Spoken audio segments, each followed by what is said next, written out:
ആധ്യാത്മിക പരിണാമത്തെക്കുറിച്ചാണ് ഞാൻ പറയുന്നത്. അല്ല നമ്മളിങ്ങനെ ലക്ഷ്യം വെച്ച് പ്രവർത്തിച്ച് അങ്ങനെ പോകുന്ന ഒരു രീതിയെക്കുറിച്ചല്ല. അപ്പോൾ എൻ്റെ ഈ വാക്കുകളെ തെറ്റിദ്ധരിക്കുന്നതുകൊണ്ട് എനിക്കൊന്നും പറയാൻ പറ്റുന്നില്ല എന്നുള്ളതാണ്. ഇപ്പം ഞാൻ ഇതെല്ലാം പറയാനുള്ള കാരണം നമ്മുടെ ഈ പരമ്പരയിൽ ഇത്രയും വലിയൊരു മിസ്അണ്ടർസ്റ്റാൻഡിങ് ഉണ്ടായി, ഗുരുവിനെ സംശയിക്കുന്ന ഒരു അവസ്ഥയുണ്ടായി, ഈ അനുഭവവശത്തെക്കുറിച്ച് ക്ലാരിറ്റി ഇല്ലാത്തൊരവസ്ഥ ഉണ്ടായ സാഹചര്യത്തിലാണ് ഞാൻ ഇതുപോലുള്ള ആത്മീയ വിഷയങ്ങളെക്കുറിച്ച് പറയാൻ നിർബന്ധിത. അല്ലെങ്കിൽ ഞാൻ ഇത് പറയില്ല, ഇത് പറയാൻ പാടില്ല. പൊതുസമൂഹത്തിൽ ഒരിക്കലും ഇത്തരം കാര്യങ്ങൾ പറയാൻ പാടില്ല. മനുഷ്യന് ഹാലൂസിനേഷൻ, ഭ്രാന്ത് വരും. അവൻ മനസ്സുകൊണ്ട് ഇതേപോലത്തെ ഭാവന ചെയ്തിട്ട് അവന് ഇഷ്യൂസ് ഉണ്ടാവും, കോൺഫ്ലിക്റ്റ് ആണ്. മനസ്സെല്ലാത്തിനെയും ഗ്രാസ്പ് ചെയ്ത് ഈഗോയിസ്റ്റിക് മൈൻഡ് അതൊക്കെ സാക്ഷാത്കരിച്ചായിട്ട് തോന്നിക്കും. അപ്പോൾ ഞാനിതൊന്നും പറയാൻ ആഗ്രഹിച്ചതല്ല.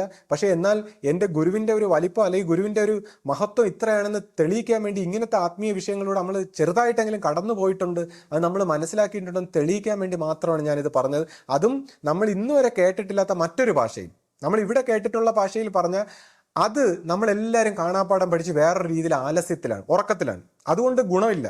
കാര്യം അത് നമ്മളിങ്ങനെ എല്ലാവരും പഠിച്ചു വെച്ചേക്കാണ്. സത്യത്രാണൻ മറ്റത് ഇങ്ങനെ പോയി, കർമ്മം അങ്ങനെ വന്ന് ഇങ്ങനെ എന്നൊക്കെ പറഞ്ഞ് നമ്മളിവിടെ സ്ഥിരം കേട്ടേക്കുന്ന ഒരു കഥ നമ്മൾ പഠിച്ചു വെച്ചേക്കാണ്. അതിനകത്ത് അത് വെച്ചുകൊണ്ട് ഉറങ്ങാൻ നമുക്ക് നല്ല എളുപ്പമാണ്. ഈ 27 നക്ഷത്രം, 7 ഗ്രഹം, ത്രിമൂർത്തി സമ്പ്രദായം ഇങ്ങനെയൊക്കെ പറഞ്ഞ്, കാര്യം ഇതൊക്കെ പറയുമ്പോൾ ഇത് പറച്ചിൽ മാത്രമാണ്. ഈ വാചകങ്ങൾക്ക് ഇതിൻ്റെ ആത്യന്തികമായി യാതൊരു ബന്ധമില്ലെന്ന് പോലും നമ്മൾ ചിന്തിക്കുന്നില്ല. അപ്പം അതുകൊണ്ട് ആശയെക്കൊണ്ട് സംസാരിപ്പിക്കൂ.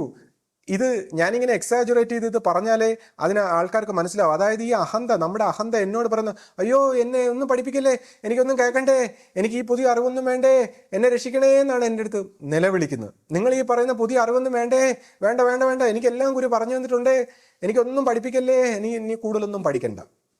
അപ്പോൾ ഇനി ഒന്നും പഠിക്കണ്ട, വയ്യ എന്ന് വെച്ചാൽ പക്ഷെ നമ്മൾ അടുത്ത സ്റ്റെപ്പിലേക്ക് കടക്കണമെങ്കിൽ ഈ പഠിച്ചതും അറിഞ്ഞതും കണ്ടതും കേട്ടതും എല്ലാത്തിനെയും കളഞ്ഞ് പുതിയ ഒരു അവസ്ഥയിലേക്ക് കടക്കണമെങ്കിൽ, അല്ലെങ്കിൽ ഈ ഗുരുമാർഗത്തിൻ്റെ എസൻസ് മനസ്സിലാക്കണമെങ്കിൽ, അല്ലെങ്കിൽ ഈ ഭ്രാന്ത്, അല്ലെങ്കിൽ ഈ സംശയം, ഈ രോഗം ഇത് മാറണമെങ്കിൽ ഉള്ളൊരു വഴിയാണ് ഞാൻ സംസാരിക്കുന്നത്. അപ്പോൾ ഞാനിത് പറയുന്ന പോലെ ഞാൻ യോഗ സമ്പ്രദായമോ മെഡിറ്റേഷനോ ഒന്നുമല്ല. എന്നെ സംബന്ധിച്ച് ഉണർന്ന് എന്നെ കണ്ണടച്ച് ഞാൻ പലതും ധ്യാനിക്കുന്നത് എന്താണെന്ന് വെച്ചാൽ എനിക്കിത് പറയാനുള്ളതുകൊണ്ട്, പറയേണ്ട കാര്യമുള്ളതുകൊണ്ട് പലതും അറിയാൻ വേണ്ടിയാണ് ഞാൻ മെഡിറ്റേറ്റ് ചെയ്യുന്നത്.